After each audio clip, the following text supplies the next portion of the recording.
Selamat malam Sobat Investor, berjumpa lagi dengan saya Yanto Diantono, redaktur pelaksana idxchannel.com yang akan mengulas berita-berita terpopuler yang tersaji di idxchannel.com. Ya Sobat Investor, bagaimana kabar Anda hari ini? Bagaimana pula kabar portofolio koleksi Anda pada penutupan perdagangan Selasa kemarin? Di mana indeks harga saham gabungan atau IHSG yang sempat menanjak pada awal pekan kembali harus terjatuh cukup dalam ke zona merah seiring kuatnya gelombang aksi ambil untung atau profit taking. Apakah Anda termasuk deretan investor yang tengah sibuk profit taking tersebut? Atau justru masih mencoba bertahan dengan tetap menggenggam saham-saham yang diyakini punya prospek besar ke depannya? Karena sebagaimana kita tahu, meski sebagian pihak menilai bahwa mendung mulai berlalu seiring rentetan kejelasan yang mulai muncul dari sentimen MSCI hingga FTSI, sehingga kondisi market uncertainty cenderung mulai mereda.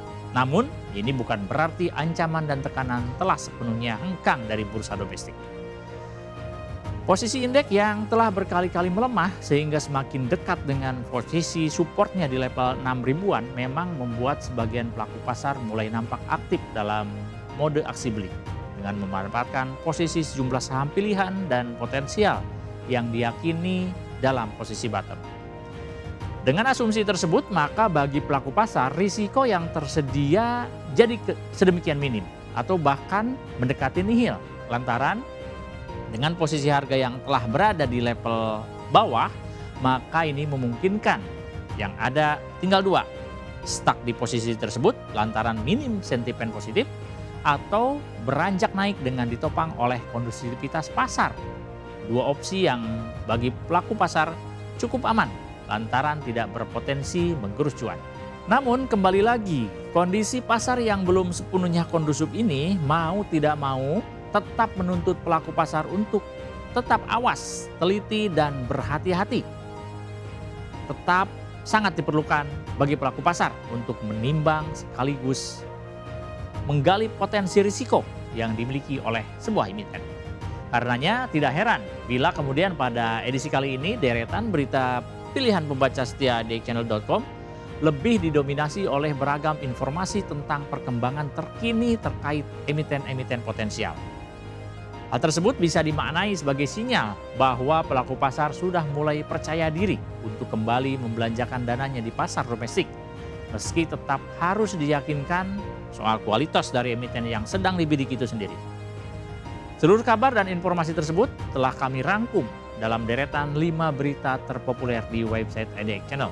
Sobat investor, berikut ini top 5 IDX Channel. Ya, berita pertama, saham Dewa dan Wi-Fi masuk JII gantikan ASII dan PANI.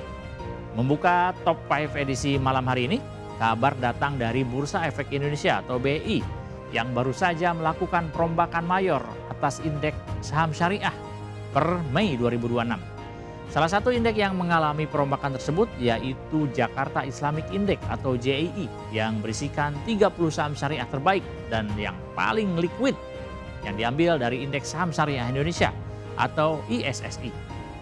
Dalam perombakan tersebut, Bursa Efek Indonesia memasukkan 7 saham konstituen ISSI ke dalam JII, meliputi saham PT Adaro Mineral Indonesia Tbk atau ADMR, PT Arci Indonesia Tbk atau Arci, lalu PT Sentul City Tbk atau BKSL. Kemudian ada juga PT Dharma Henwa Tbk atau Dewa, disusul PT Energi Mega Persada Tbk atau ENRG. Selanjutnya PT Rukun Raharja Tbk atau Raja, dan terakhir PT Solusi Sinergi Digital atau Wi-Fi. 7 saham itu menggusur posisi PT Astra International Tbk atau ASII, Barito Pacific Tbk atau BRPT, dan PT Dian Swastika Sentosa Tbk atau DSSA, dan kemudian PT Vale Indonesia Tbk atau INCO. Lalu ada PT Indosat Tbk atau ISAT, PT Pantai Indah Kapuk II atau PANI, serta PT Geothermal Energi Tbk atau PGEO. Selanjutnya kita beranjak ke berita kedua. Saham SII hingga BRPT resmi terdepak dari indeks syariah ISSI JII. Masih membahas tentang perombakan nama-nama saham yang masuk dalam indeks saham syariah yang dilakukan oleh Bursa Efek Indonesia. Kini kita akan mencermati tentang terdepaknya sejumlah saham blue chip dari indeks syariah terhitung efektif mulai 2 Juni hingga 30 November 2026 mendatang. Dalam hal ini, Bursa Efek Indonesia memiliki sedikitnya 5 subindeks syariah di luar indeks harga saham gabungan atau IHSG. Kelima subindeks syariah tersebut meliputi indeks saham syariah Indonesia atau ISSI, kemudian Jakarta Islamic Index atau JII, lalu ada JII 70, IDX Share Grow, dan IDX MES BUMN. Untuk dapat masuk ke dalam indeks-indeks tersebut, saham yang bersangkutan wajib lolos persyaratan sebagai daftar efek syariah atau DES oleh Otoritas Jasa Keuangan atau OJK. Dalam perombakan terbaru yang dilakukan oleh Bursa Efek Indonesia, terpantau bahwa saham PT Astra International Tbk atau ASII, kemudian PT Barito Pacific Tbk atau BRPT, lalu ada PT Dian Swastika Sentosa Tbk atau DSSA, kemudian PT Vale Indonesia Tbk atau INCO, PT Indonesia Tbk atau ISAT, kemudian PT Pantai Indah Kapuk II atau PANI, serta PT Pertamina Geothermal Energi atau PGO yang resmi keluar dari indeks JII 70 dan juga JII. Berikutnya, berita ketiga, saham Gotoh dan Beli pindah ke papan pengembangan. Masih dari berita seputar aksi perombakan yang dilakukan oleh Bursa Efek Indonesia atau BEI yang rupanya tidak hanya dilakukan di sektor syariah, melainkan juga perkembangan terkini terkait posisi papan perdagangan yang dihuni oleh saham-saham terkait.